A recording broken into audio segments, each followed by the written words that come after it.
मायके और ससुराल की आमने सामने बालकनी। गायत्री के मोहल्ले में आज काफी शोर शराबा हो रहा होता है और गायत्री के घर में भी सभी लोग ढोल नगाड़ों की थाप पर नाच रहे होते हैं। घर के अंदर संगीत बज रहा होता है और हर किसी के चेहरे पर एक खुशी झलक रही होती है। लेकिन इस सब के अलावा घर की मालकिन गायत्री एक कोने में सोफे पर अपना मुंह बनाए बैठी होती है। वो बार बार मेहमानों की तरफ देखती है और एक लंबी सांस छोड़ती है। तभी वहाँ उसकी बेटी शताक्षी आती है और अपनी माँ को इस तरह मुँह फुलाए हुए देखती है। क्या यार मम्मी, आप भी ना जब देखो तब मुँह बनाकर बैठी रहती हो। पूरा घर नाच रहा है, खुशियां मना रहा है और आप यहाँ ऐसे बैठी हो जैसे किसी ने आपकी जायदाद लूट ली हो। अरे अब इस तरह मुंह बनाने का क्या फायदा? आखिर भैया और रेखा दीदी की शादी हो ही रही है ना। शताक्षी, कितनी बार समझाना पड़ेगा तुझे? उसे बार बार रेखा दीदी मत बोला कर। आज रोहन और रेखा की शादी हो रही है तो आज से वो तेरी भाभी बन गई है। घर में आएगी तो क्या उसे दीदी दीदी कहकर ही बुलाती रहेगी? मम्मी, मुझे तो समझ ही नहीं आ रहा कि आप अपनी बहू को अपनाने को तैयार हो भी या नहीं। एक तरफ तो आप इस बात पर मुंह बनाकर बैठी हुई हो कि आपके ठीक सामने वाले घर की लड़की आपके घर की बहू बनकर आ रही है, ऊपर से जब मैं उन्हें दीदी बोल रही हूँ तो आप मुझे ही डांट रही हो। अब आप ही बताओ, बचपन से मैंने रेखा दीदी को दीदी कहा है, उनके साथ गली में खेली हूँ, अब अचानक उन्हें भाभी कैसे बुलाने लग जाऊँ? मेरी तो जुबान ही नहीं पलट रही। शताक्षी की ऐसी बातें सुनकर गायत्री कुछ नहीं बोलती और वहाँ से मुंह बनाते हुए अपने कमरे की तरफ चली जाती है। वो खिड़की से बाहर देखती है तो सामने वाले घर में भी उतनी ही हलचल हो रही होती है। गायत्री को ये बात हजम नहीं हो रही होती कि अब उसकी समधन उसके ठीक सामने रहेगी। देखते ही देखते शाम हो जाती है और बारात निकलने का वक्त आ जाता है। रोहन दूल्हे के गेटअप में तैयार होकर बाहर आता है और जैसे ही घोड़ी पर चढ़ता है तो वो देखता है कि उसकी माँ कहीं भी नजर नहीं आ रही होती है। शताक्षी, देख तो जरा माँ कहाँ है? बारात निकलने का समय हो रहा है और वो अभी तक बाहर नहीं आई है। कहाँ होंगी भैया? अपने कमरे में मुंह फुलाकर बैठी हुई हैं। उन्हें तो अभी भी लग रहा है कि ये शादी नहीं होनी चाहिए थी। खैर आप छोड़ो, मैं हूँ ना आपके साथ, आपको पूरी कंपनी मिलेगी। चलिए अब जल्दी चलिए, शुभ मुहूर्त निकल रहा है। रोहन अपनी बहन की बात सुनकर कुछ नहीं बोलता और मन ही मन थोड़ा उदास होता है। खैर बारात गाजे बाजे के साथ वहाँ पहुँच जाती है जहाँ रेखा के परिवार वालों ने बैंकेट हॉल बुक किया हुआ होता है। वहाँ का नजारा बहुत ही लाजवाब होता है। शादी की रस्में शुरू होती हैं और पंडित जी मंत्र पढ़ रहे होते हैं और गायत्री वहाँ भी एक कोने में खड़ी होकर रेखा की ड्रेस और ज्वेलरी में कमियां निकाल रही होती है। रात भर रस्में चलती हैं और सुबह विदाई का समय आता है। रेखा अपने माँ के गले लगकर बहुत रो रही होती है। उसे इस बात का सुकून भी होता है कि उसका मायका पास है, पर उसे इस बात का भी डर है कि उसकी सास उसे चैन से रहने देगी भी या नहीं। अगले दिन हॉल में, देख रेखा, अब तो इस घर की बहू है, वो सामने वाला घर अब तेरे लिए पराया हो गया है। ऐसा ना हो कि सुबह आँख खुलते ही तू अपनी माँ के पास जाकर खड़ी हो जाए। यहाँ के नियम कायदे अलग है। जी माँ जी, मैं पूरी कोशिश करूंगी कि आपको कोई शिकायत का मौका ना दूं। देखते ही देखते अब 2 दिन बीत जाते हैं। सुबह का वक्त होता है और रेखा रसोई में चाय बना रही होती है। तभी उसकी नजर बालकनी की तरफ जाती है जहाँ उसकी माँ सामने अपने घर की बालकनी में कपड़े सुखा रही होती है। रेखा का मन करता है कि वो जोर से मम्मी चिल्लाए, पर गायत्री की डांट के डर से वो चुप रह जाती है। तभी गायत्री वहाँ आती है और रेखा को बालकनी की तरफ ताकते हुए देख लेती है। क्या हुआ? अभी 2 दिन भी नहीं हुए और मायके की याद सताने लगी? चाय बन गई है या बस खड़े होकर सामने का नजारा देख रही हो? अगर इतना ही मन कर रहा है तो वहीं चली जाओ ना, यहाँ बहू बनकर क्यों आई हो? नहीं माँ जी, ऐसी बात नहीं है, बस मम्मी दिख गई थी तो रुक गई, चाय बस बनी गई है। इतना बोलकर रेखा वहाँ से चली जाती है और अब इसी तरह रोज छोटी छोटी बातों पर गायत्री रेखा को ताना मार रही होती है। सबसे बड़ी दिक्कत तो गायत्री को तब होती है जब रेखा के घर से कोई चीज आ जाती है। ऐसे ही एक दिन रेखा की माँ ने कुछ खास डिश बनाई होती है तो वो अपनी बालकनी से रेखा को आवाज लगाती है। अरे रेखा, देख मैंने तेरे लिए गुजिया बनाई है, रोहन को भेज दे, मैं उसे दे देती हूँ। अरे रहने दीजिए समधन जी, हमारे घर में खाने की कोई कमी नहीं है। अभी ये लड़की यहाँ के खाने की आदत डाल रही है और आप बार बार उसे अपने घर का स्वाद चखा रही हैं। ऐसे तो ये कभी हमारे घर को अपना नहीं पाएगी। रेखा की माँ ये सुनकर चुप हो जाती है और वहाँ से चली जाती है। रेखा को अपनी माँ का उतरा हुआ चेहरा देखकर बहुत बुरा लगता है और जब रोहन रात को घर आता है तो रेखा रोहन से इस बारे में बात करने की कोशिश करती। रोहन, मुझे पता था कि माँ जी थोड़ी सख्त हैं, पर वो मेरी मम्मी को इस तरह बोलेंगी ये मैंने नहीं सोचा था। हमारा घर सामने है, क्या ये कोई गुनाह है? रेखा, तुम माँ की बातों का बुरा मत मानो, वो बस थोड़े पुराने ख्यालातों की है। उन्हें डर है कि तुम घर के कामों से ज्यादा मायके में ध्यान दोगी। धीरे धीरे सब ठीक हो जाएगा। रोहन की बातें सुनकर रेखा कुछ नहीं बोलती और कुछ हफ्ते ऐसे ही गुजर जाते हैं। गायत्री का सख्त रवैया यूं ही बरकरार रहता है। एक दोपहर गायत्री अचानक सीने में दर्द की वजह से जमीन पर गिर जाती है और बहू, मेरी मदद का कोई है?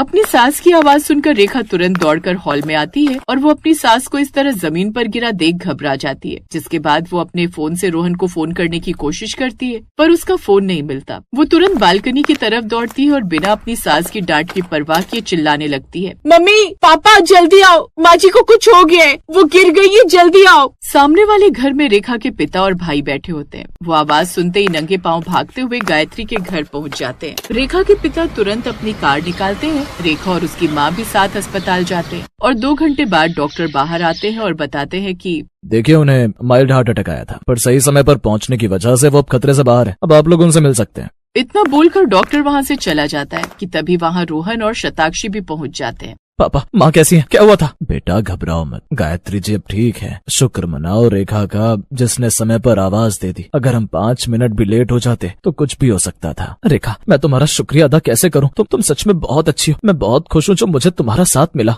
रोहन की बातें सुनकर रेखा रोहन के गले लग जाती है और थोड़ी देर बाद जब गायत्री को होश आता है तो वो अपने बेड के पास रेखा को पाती है। गायत्री के समधी और समधन भी वहीं खड़े होकर उसकी सलामती की दुआ मांग रहे होते हैं। रेखा, मुझे माफ कर दे बेटा, मैं तो इस बालकनी को अपनी दुश्मन समझती थी। मुझे लगता था कि ये खिड़की मेरे घर को तोड़ने वाली है, पर आज इसी खिड़की की वजह से मेरी जान बची है। माँ जी, आप ऐसा मत कहिए। मायका और ससुराल अगर पास हो तो वो कमजोरी नहीं, ताकत होती है। आज मेरे घर वाले पास थे, तभी तो सब जल्दी हो पाया। समधन जी, मुझे माफ कर दीजिएगा, मैंने बहुत बुरा व्यवहार किया आपके साथ। आज से ये बालकनी हमारे बीच की दीवार नहीं, बल्कि हमारे मिलन का जरिया बनेगी। इसके बाद गायत्री पूरी तरह बदल जाती है। अब वो रेखा को मायके जाने से नहीं रोकती, बल्कि उल्टा ये होता कि दोनों समधनी रोज शाम को अपनी अपनी बालकनी पर चाय लेकर बैठती हैं और वहीं से घंटों गप्पे लड़ाती हैं। अरे ओ समधन जी, सुना है आपने आज सरसों का साग बनाया है, रेखा को बहुत पसंद है। जरा एक कटोरी इधर भी भिजवा दीजिएगा, हम सब साथ मिलकर खाएंगे। क्यों नहीं गायत्री जी, आप और रोहन भी आ जाइए ना, साथ में डिनर करेंगे। रोहन और शताक्षी अपनी माँ को इस तरह बदलते देख बहुत खुश होते हैं, क्योंकि देर से ही सही लेकिन अब गायत्री ने रेखा को पूरी तरह अपना लिया था और आमने सामने ससुराल की बालकनी वाला किस्सा उसके जहन से पूरी तरह निकल गया।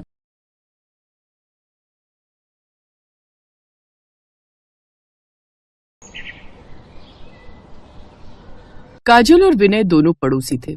बचपन से ही दोनों गहरे दोस्त थे। एक साथ ही स्कूल में पढ़ाई की, एक ही कॉलेज से दोनों ने ग्रेजुएशन पूरी।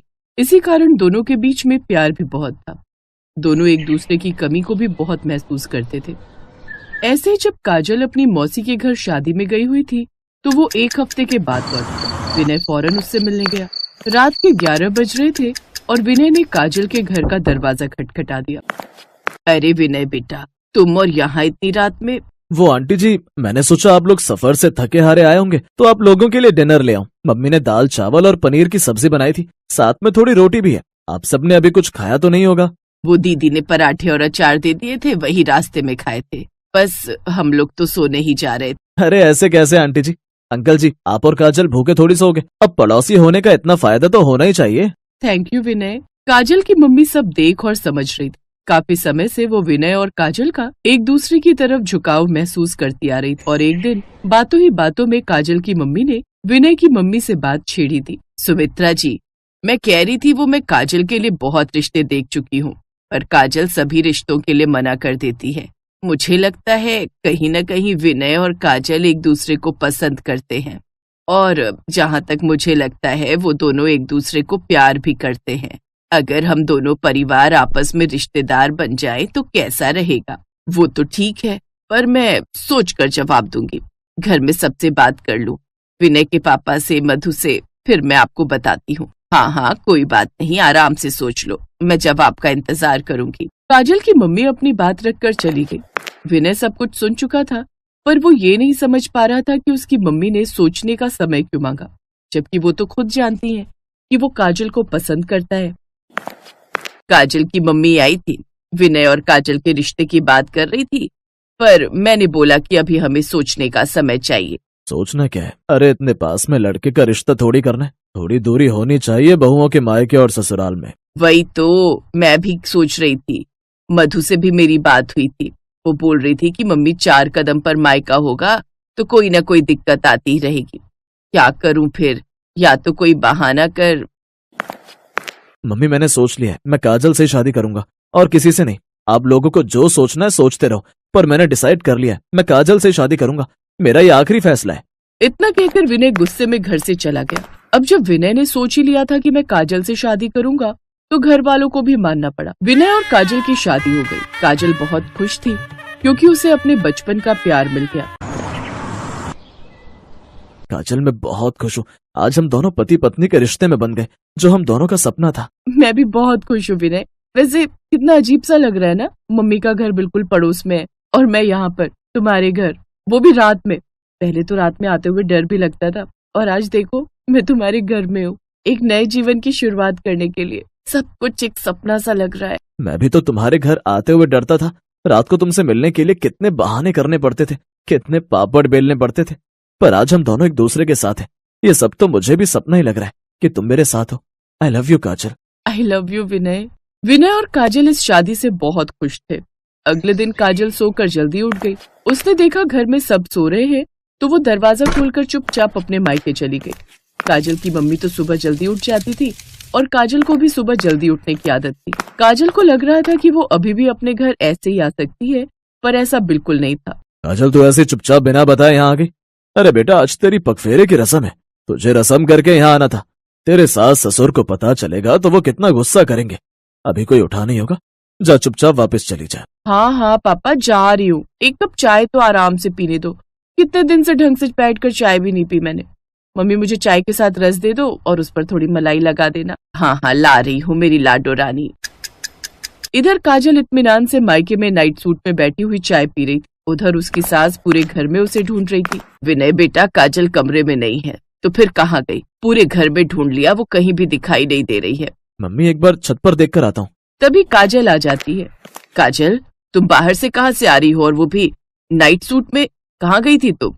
वो आप सब सो रहे थे ना, और मुझे चाय पीनी थी तो मम्मी के घर चाय पीने चली गई थी, बस वहीं से आ रही हूँ।